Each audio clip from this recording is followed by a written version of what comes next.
And okay, here's President Biden. Thank you, Boris. Let's listen to the president. Good evening. Within a few hours, Hurricane Milton is expected to make landfall on the west coast of Florida, the western coast of Florida. Already, we're seeing impacts from the storm, including significant winds and heavy rain. And there's also been frequent and widespread tornado warnings throughout the day, and they're continuing and expected to expand as Milton moves over land, including a few that have already touched down in South Florida. Currently, Milton is a Category 3 with wind speeds up to 120 miles per hour. But no one should be confused. It's still expected to be one of the most and worst destructive hurricanes to hit Florida in over a century. You know, both the heads of the National Hurricane Center and the National Weather Service made it very clear in conversations I've had with them earlier today. Milton still carries incredible destructiveness, can wipe out communities, can cause loss of life. Storm surge is still expected to be up to 13 feet. So I urge everyone in Hurricane Milton's path to listen to local officials and follow all the safety instructions they give. At this point, evacuation is probably difficult. So I encourage people to look for safer shelter. Sometimes moving just a few miles can mean the difference between life and death. We've already approved emergency declarations for Florida. We have thousands of federal personnel on the ground, and we've staged and are ready to go. We have 20 million meals, 40 million liters of water. At my direction, the Secretary of Defense, Austin, has pre-positioned search and rescue teams, helicopters, and high water speed vehicles as close to the storm as possible, so they're ready to conduct life-saving missions. And the administrator of FEMA will be on site tonight in Florida and in the state's Emergency Operations Center. Both Administrator Criswell and I will be in constant contact with state and local officials in the hours ahead. Once the storm hits, we're going to work with state officials to clear debris, restore power, and do it as fast as possible. The Army Corps of Engineers will pump out water and decrease flooding. We've already directed the Department of Defense to be ready to provide active duty service members to support Florida after the storm surge if Governor DeSantis requests the help, which I expect he might, just like we did in North Carolina. I have surged over 1,000 U.S. Coast Guard personnel to perform search and rescue missions and reopen the Port of Tampa as soon as possible.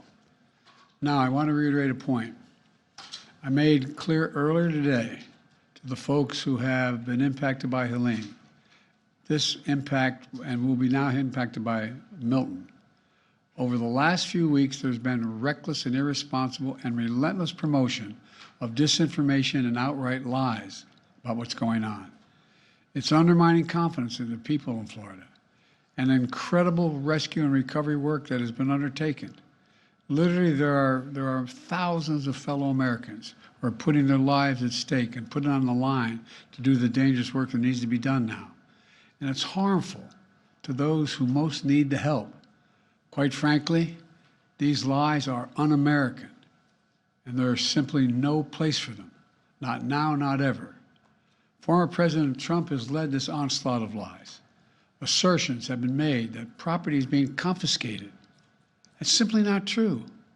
They're saying people impacted by these storms will receive $750 in cash and no more. That is simply not true either. They're saying that money needed for these crises are being diverted to migrants. What the heck are they talking about?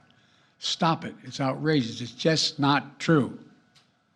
Now the claims are getting even more bizarre. Marjorie Taylor Greene, the congresswoman from Georgia, is now saying the federal government is literally controlling the weather. We're controlling the weather. It's beyond ridiculous. It's so stupid. It's got to stop. Let me close with this. As difficult as these days and weeks have been, we've seen incredible courage by so many of our fellow Americans. I want to thank all the first responders for running toward danger instead of away from it, for saving lives and making a difference. FEMA personnel risking their lives, climbing on hillsides to reach people cut off by Helene. Army National Guard flying through the gale wind force that It's amazing what they're doing.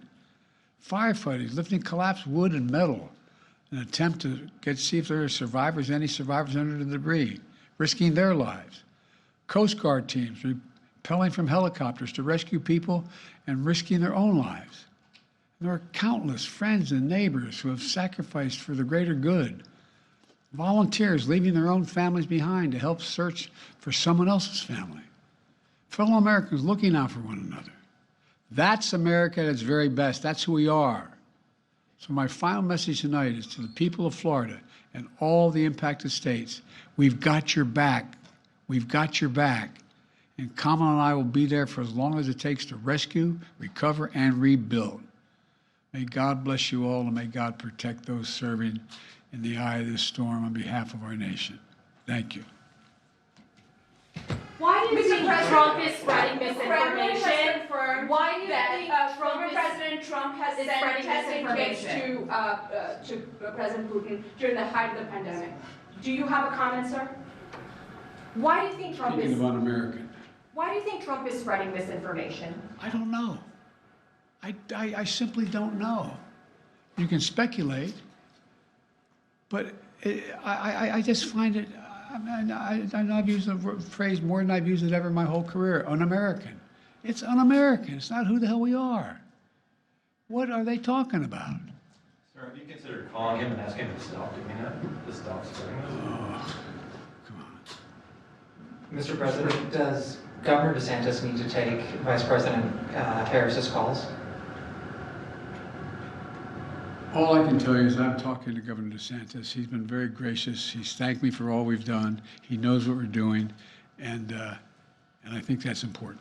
Can you say that Florida has everything it needs for the storm?